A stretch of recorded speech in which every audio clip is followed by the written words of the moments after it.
सुना येते घरा या मालिकेच्या आजच्या भागामध्ये इथे वेदा आपल्या वडिलांना मुलींचे प्रोफाईल दाखवत असते माधवसाठी आता मुलगी बघत असतात आणि ते काम करत असताना तिथे काम करणारी मावशी आता झाडू वगैरे काढत असते।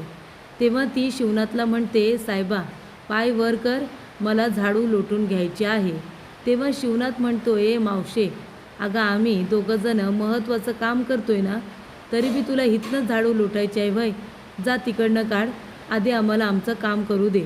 समजत नाही का तुला, महत्त्वाचं काम सुरू आहे ते, तुझं काम एवढं महत्त्वाचं आहे का? तेव्हा ती म्हणत असते, साहेबा जास्त माझ्यावरती आवाज चढवायचा नाही, कळलं ना? एक गोष्ट लक्षात ठेव, माझ्यावरती आवाज चढवायच्या आधी मी तुझं लहानपणी ढुंगाण धुतले ढुंगाण। असं म्हणाल्यानंतर वेदाला हसायला येतं। तेव्हा तो म्हणत असतो, ए मावशे, अगं ते आत्ता बोलणार आहेस का? अगं मुलं मोठी झाली माझी आता, त्यांच्यासमोर हे सगळं बोलणार आहेस का? ती म्हणते, हां बोलणारच। अरे तुझ्या नाकातनं जेव्हा शेंबूड यायचा ना आणि तोंडामध्ये जायचा तेव्हा गावभर फिरायचास तू, तेव्हा मी तुला आंघोळ घातली मी, आणि आता तू माझ्यावरती आवाज चढवशील का? एक गोष्ट लक्षात ठेव, तुला साहेबा बोलते म्हणून माझ्यावरती आवाज चढवायचा नाही। तो म्हणतो, जाऊ दे, साहेबा म्हणायचं आणि बोलताना काय बी बोलत जायचं, त्या साहेबाला काय अर्थ? ती म्हणते, हां अरे तू साहेब आहेस तर तुला साहेबच बोलणार की, मालक आहेस ना तू, पण म्हणून तू माझ्यावरती आवाज चढवशील तर मी ते खपून घेणार नाही। मग मी तुला आठवण करून देईन की लहानपणी मी तुझं ढुंगाण धुतलंय ते। असं इथे आता मावशी म्हणतात। तेवढ्यातच शिवनाथ म्हणत असतो वेदाला की, वेदा अगं काय ह्या मुली, मला त्यातली एकसुद्धा मुलगी पसंत नाही आहे माझ्या माधवसाठी, एकसुद्धा मुलगी त्याला शोभणारी नाही आहे। तेवढ्यातच इथे तो वेदावरती आता आवाज चढवतो। तेव्हा त्या ठिकाणी उमा आलेली असते। उमा म्हणते, अहो काय हो, का माझ्या लेकीवरती तुम्ही आवाज चढवताय? शिवनाथ म्हणतो, मी आता वेदावरती आवाज चढवला? मी फक्त म्हणालो की ह्या प्रोफाईल मला अजिबात आवडलेल्या नाही आहेत म्हणून, एकसुद्धा मुलगी चांगली नाही आहे, ते म्हणालो की मी तुमच्या मुलीवरती आवाज चढवला। उमा तुम्ही पण काय बोलता? ती म्हणते, काय पण बोलत नाही, मी आता बघितलं ना तुमचा आवाज कसा चढला होता ते। तेव्हा इथे आता उमा म्हणत असते, तुम्हाला काय एवढी घाई लागली हो लग्नाची? कुणाला तरी दाखवण्यासाठी घाईघाईने लग्न ठरवू नका, घाईघाईमध्ये ठरलेली लग्न जास्त दिवस टिकत नाही, कळते का तुम्हाला? आम्ही बायका भाजी घेताना सुद्धा 2-3 भाज्या उचलून पाचलून बघतो, तेव्हा भाजी खरेदी करतो, हा तर लग्नाचा निर्णय आहे, विचार करून घ्यायला नको? तेव्हा शिवनाथ म्हणतो, बरं ते सगळं जाऊ द्या, तुम्ही भाजी खरेदी करायला गेला होतात ना, कुठे भाजी नाही आणलीत का? तेव्हा ती म्हणत असते, नाही, तर सदाकडे काही चांगली भाजी नव्हती, मी मार्केटमध्ये जाईन आणि भाजी घेऊन येईन। तेव्हा बंटी म्हणतो, तायडे अगं खरं बोल ना, खरं खरं सांग बरं, खोटं बोलायची गरज नाही आहे तुला। तेव्हा शिवनाथ म्हणतो, म्हणजे? तेव्हा बंटी म्हणतो, अहो दाजी तुम्हाला माहिती नाही, ताई जेव्हा भाजी खरेदी करायला गेली होती ना, तेव्हा ती समोरची ताई ती सगळी भाजी खरेदी करून बंगल्यामध्ये घेऊन गेली, सगळी भाजी तिनेच खरेदी केली। तेव्हा शिवनाथ म्हणतो, काय, तिने सगळी भाजी खरेदी केली, जातो आणि आता तुकडाच पाडतो, थांबा। तेव्हा इथे उमा म्हणत असते, अहो काय तुमचं, थोडं काय झालं का तुकडा पाडायला जाता? ती तशी वागते म्हणून आपणही तसंच वागायचं का? आपण चांगले आहोत ना, मग आपण चांगलं वागूया की। तेव्हा इथे वेदा म्हणत असते, बरं बाबा ते जाऊ द्या, तुम्ही ही मुलगी बघा ना किती सुंदर आहे, बाबा बघा ना प्लीज। तेव्हा शिवनाथ म्हणतो, नाही, आता मला कुठली बी पोरगी बघायची नाही, आता मी जातो, मला ऑफिसमध्ये खूप कामं आहेत। तेव्हा तो म्हणतो, माधव आणि श्री चला रे लवकर, उशीर होतो आपल्याला गोदाममध्ये जायला। तेव्हा ते दोघेजण म्हणतात, हो बाबा आम्ही तयार आहोत। त्यानंतर राघव म्हणतो, माधव दादा ही संधी आहे, बोल बाबांना, बाबांचा मूड चांगला आहे। तेव्हा तो म्हणतो, नाही, मी काहीसुद्धा बोलणार नाही आहे, कारण का तिने आता राजीनामा दिला आहे, त्यामुळे मी आता बाबांना काहीच बोलणार नाही आहे, माझ्यामध्ये नाही ती हिंमत। त्यानंतर इथे राघव म्हणतो, चल मामा चल, हा काही आता करणार नाही, आपल्यालाच काहीतरी करावं लागेल। आणि तेव्हा इथे आता बंटी मामा आणि राघव दोघेजणं मधुराला शोधायला निघतात। ती ज्या गावामध्ये राहत असते ना, त्या गावामध्ये तिला शोधायला जातात। तेवढ्यातच इथे भास्करचा मुलगा इथे रुद्रप्रताप हा उभा राहिलेला असतो चाय प्यायला. तेव्हा मधुराचं नाव विचारत असतात, ती कुठे राहते हे विचारत असतात. तेव्हा त्यांचा आवाज हा रुद्रप्रतापने ऐकलेला असतो. तेव्हा ते म्हणतो की हे दोघेजणं कुणाला शोधतायत ते बघायला हवं. तेव्हा इथे ते दोघेजणं गेल्यानंतर रुद्रप्रताप त्यांचा पाठलाग करत त्यांच्या मागे मागे जातो. तेव्हा ती मुलगी म्हणजे मधुरा ह्याच आता कुठल्या तरी एरियामध्ये राहते. तिला कुठे शोधायचं, तिचा नक्की पत्ता तुला माहिती आहे ना? तेव्हा राघव म्हणतो, अरे हो मामा, मला माहिती आहे, ती इकडेच कुठेतरी राहते. तेवढ्यातच मधुरा मंदिरामधून बाहेर पडत असते. राघवचं लक्ष जातं. राघव म्हणतोय, मामा अरे इकडं बघ. आणि मधुरा ही सापडलेली असते. तेव्हा राघव येतो आणि म्हणतो, ताई, ओ ताई, मधुरा ताई थांबा ना, मी राघव. ती म्हणते, होय मी ओळखते की तुम्हाला. तो म्हणतो, मधुराताई, तुम्ही अचानकपणे राजीनामा का दिलात? तुम्हाला माहिती आहे ना माझ्या भावाचं तुमच्यावरती किती जास्त प्रेम आहे ते. मग तरीसुद्धा तुम्ही राजीनामा द्यायला नको होता. तेव्हा ती म्हणत असते, राजीनामा देऊ नाही तर काय करू? माझं आणि त्यांचं एकमेकांवरती जरी प्रेम असलं तरीसुद्धा ते त्यांच्या बाबांना काहीच बोलणार नाही आहेत. मग कशाला उगाच मी तिथे थांबू? मी त्यांच्यासमोर नाही थांबू शकत. तेव्हा तो म्हणतो, अहो असं काय करताय तुम्ही? तुमचं प्रेम आहे ना, मग तुम्ही तिथे थांबा. तुम्ही त्याच्यासमोर असाल तर त्याला हिंमत मिळेल. तुम्ही हार मानू नका. तुम्ही तंबू ठोकून तिथेच बसून राहा. म्हणजे बघा, त्याच्याकडे दुसरा कुठला पर्यायच उरणार नाही. तुमच्याकडे बघून बघून त्याच्यामध्ये हिंमत येईल आणि तो आमच्या आबांना समजावेल. तेव्हा इथे रुद्रप्रताप म्हणतो, अच्छा म्हणजे ही भानगड आहे तर. आणि तो आपल्या मोबाईलमध्ये मधुराचा आणि राघवचा फोटो काढून घेतो. त्यानंतर इथे आता राघव म्हणतो, तुम्ही एकदा फक्त प्रयत्न करून तर बघा. मधुरा म्हणते, ठीक आहे, मी प्रयत्न करून बघते, पण ते त्यांच्या बाबांना दिलेला शब्द कधीच मोडणार नाही, हे सुद्धा तेवढंच खरं आहे. त्यानंतर इथे आता पिहू चाललेली असते ऑफिसला. तेव्हा तिची आई येते आणि म्हणते, पिहू बाळा, लवकर घरी येशील ना? ती म्हणते, का आई, लवकर का घरी येऊ? ती म्हणते, अगं तुला स्थळ येणार आहे, माणसं येणार आहेत तुला बघायला. ती म्हणते, काय गं आई, का मला माणसं बघायला येणार आहेत? मी सांगितलं आहे ना, मला फक्त आणि फक्त नोकरी करायची आहे म्हणून. मग आधी नोकरी करू दे की मला. आता तर मी कुठे नोकरीला लागली आहे ना, मग कशाला लगीन माझं करताय? हे बघा, नुसतं लगीन करू नका. ती म्हणते, अजिबात नाही चालणार. तुला ऑफिसला आपल्या जात नाही म्हणलीस, बाहेर नोकरी करायची म्हणलीस. मग आता बाहेर नोकरी करू दिली आहे ना तुला, तरीसुद्धा तुला लग्न करायचं नाही आहे. जर तू लवकर घरी आली नाहीस ना, तर मी तुझ्या ऑफिसला येईन आणि हाताला धरून तुला घरी घेऊन येईन. तेव्हा पिऊ म्हणते, नाही नको नको, मीच लवकर घरी येते, तू नको काळजी करू.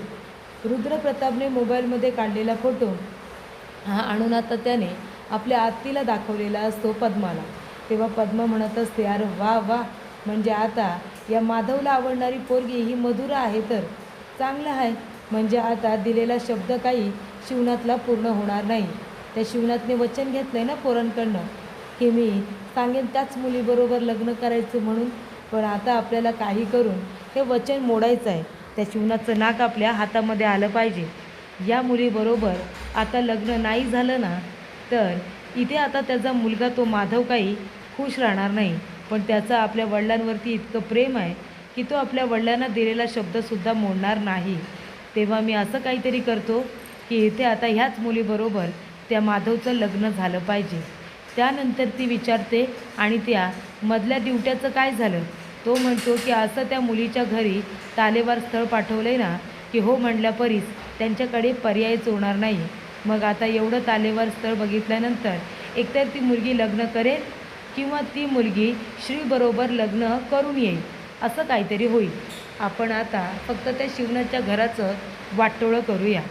त्यानंतर इथे त्यांची जी मुलगी आहे, त्यांच्या घरातली अन्विता आणि रोशू दोघेजण एकमेकांना आता आईस्क्रीम वगैरे भरवत असतात.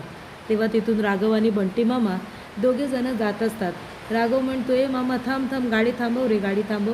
आणि तो आता तिथे थांबतो आणि म्हणतो की हां, सेल्फी स्पॉट किती चांगला आहे ना, थांबा मामा, मी सेल्फी काढतो, सेल्फी. तेव्हा सेल्फीमध्ये इथे अन्विता आणि तो रोशन दोघे येत असतात.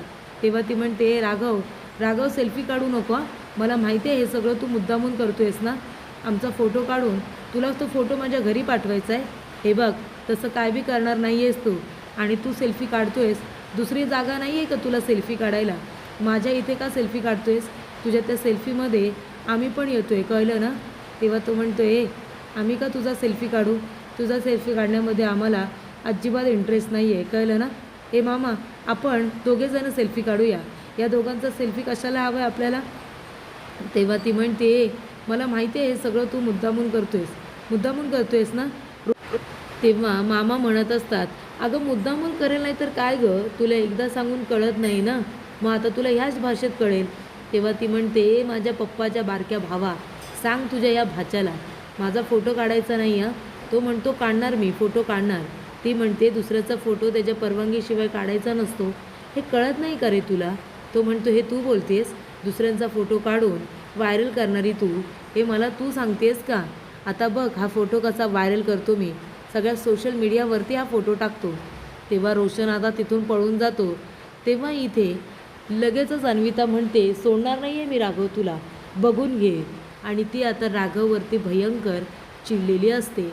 त्यानंतर इथे ऑफिसमध्ये काही लोक शिवनाथला आमंत्रण द्यायला आलेले असतात. म्हणजे खंडोबाची जत्रा असते ना, मग आता खंडेरायाची जत्रा असल्यानंतर पूजेचा मान दिला जात असतो. तर या वेळेला सर्व लोकांनी ठरवलेलं असतं की या वर्षीचा मान आपण शिवनाथला द्यायचा. तेव्हा इथे जत्रेचा तुम्हाला आमंत्रण द्यायला आलो आहे. तो म्हणतो की हे काही बोलणं झालं का? आमंत्रण द्यायला नसता आलात तरी आपल्या खंडेरायाची जत्रा आहे, आम्ही आलोच असतो. त्यानंतर ते म्हणतात, नाही पण येण्याचं आता महत्त्व काही खास आहे, वेगळं आहे. ते म्हणजे तुम्हाला पूजेचा मान पण दिला जाणार आहे. शिवनाथ म्हणतो, आम्हाला कशाला? अहो किती मोठी मोठी माणसं आहेत, त्यांना द्या की तुम्ही पूजेचा मान, आम्ही असंच येऊ. ते म्हणतात, नाही पूजेचा मान तुम्हालाच मिळणार आहे, यायचं बरं का, सहकुटुंब सहपरिवार यायचं. तो म्हणतो, बरं ठीक आहे, आम्ही येतो आता. शिवनाथ म्हणतो, नाही हां, अजिबात नाही, चहा नाश्ता घेतल्याशिवाय कुठेही जायचं नाही. शिर्के जा, त्यांच्या चहा पाण्याची व्यवस्था करा, नाश्ता करूनच जायचा, आग्रहाचं तुम्हाला सांगणं आहे. त्यानंतर शिवनाथ देवाच्या पाया वगैरे पडत असतो. तेवढ्यातच प्रियंकाचा फोन आलेला असतो श्रीला. ती म्हणत असते, श्री कुठे आहेस तू, मला भेटायला ये. तो म्हणतो, नाही मी नाही भेटायला येऊ शकत, ठेव फोन. आणि तो आता फोन ठेवून देतो. तेव्हा प्रियंका त्याच्या गोदामच्या बाहेरच येऊन उभी राहिलेली असते. ती म्हणते, भेटायला नाही येणारच ना, मग थांब आता मीच येते. तेव्हा इथे श्री म्हणत असतो, तू इथे काय करतेस, आत्ताच्या आता इथून निघून जा. ती म्हणते, नाही जाणार, मला भेटायला यायला तुझ्याकडे वेळ नाही आहे ना, मग मी नाही जाणार, थांब आता तुझ्या बाबांना येऊनच भेटते. तेव्हा इथे पिहू रागाने आता श्रीबरोबर बोलायला आलेली असते. तेवढ्यातच शिवनाथ तिथे येतो. शिवनाथ बघतो तर काय, इथे आता एक मुलगी येऊन श्रीबरोबर बोलत असते. शिवनाथ म्हणतो, काय रे श्री, काय झालं, कोण आहे त्या, सांग ना, कोण आहे त्या, मी काय विचारतोय. तेव्हा श्रीला काय बोलावं काहीच कळत नसतं. तेव्हा राघव तिथे येतो आणि म्हणतो, आबा मी सांगतो ना एक कोण आहेत त्या, ते श्रीदादाचं. तेव्हा इथे लगेचच पिऊ म्हणते, नाही नको, तू नको सांगू, मीच सांगते. आणि ती आता म्हणत असते की मी ते इथं आमच्याकडून, असं ती म्हणते आणि श्रीकडे बघत असते. श्री भयंकर घाबरलेला असतो. त्याला खूप भीती वाटत असते की आता माझं प्रेम प्रकरण माझ्या आबांसमोर येते की काय, असं श्रीला वाटत असतं. तर प्रेक्षकांनो, पुढील भागामध्ये इथे आता मावशी जातात माईंकडे. इथे उमाने आपल्या हाताने पांढऱ्या वाटाण्याची उसळ बनवलेली असते. ती उसळ आता घेऊन इथे मावशी माईंना गेलेली असते आणि ती म्हणते, हे बघा माई, अहो उमाताईने तुमच्यासाठी पांढऱ्या वाटाण्याची उसळ दिली आहे, तुम्हाला आवडते ना, म्हणून पाठवली त्यांनी, घ्या बरं. ही गोष्ट पद्माला कळते. पद्मा म्हणते की मी तुझ्यासाठी सगळीच्या सगळी भाजी खरेदी केली, समद्या भाज्या आपल्या घरामध्ये आहेत, तरी बी तुला ते खायचं नाही, तुला ही पांढऱ्या वाटाण्याची उसळ खायची एवढी का गं इथे आता चस्का चढलाय, काय एवढी तुला हिंमत आली आहे, असं इथे पद्मा विचारत असते. ती म्हणते, तुला तर ना आता मी सोडणारच नाही. आणि पद्मा ती भाजीची वाटी उचलते, खिडकीमध्ये घेऊन येते. तिथे उमा उभी राहिलेली असते. तेव्हा पद्मा म्हणते की ही भाजी तू नाही खायची म्हणजे नाही, भिकारड्या लोकांकडचं तू काही खाल्लेलं मला चालणार नाही आई. आणि तेव्हा पद्मा ती वाटीभर भाजी रस्त्यावरती आता फेकून देते. तेव्हा तिची आई तोंडावरतीच हात घेते आणि छायासुद्धा. पद्माचा आगाऊपणा हा दिवसेंदिवस अति होत चाललेला असतो. ती इथे उमा आणि तिच्या कुटुंबाचा खूपच जास्त तिरस्कार करायला लागलेले असते आणि जेव्हा भाजी फेकून दिली जाते तेव्हा उमाला खूप जास्त वाईट वाटतं.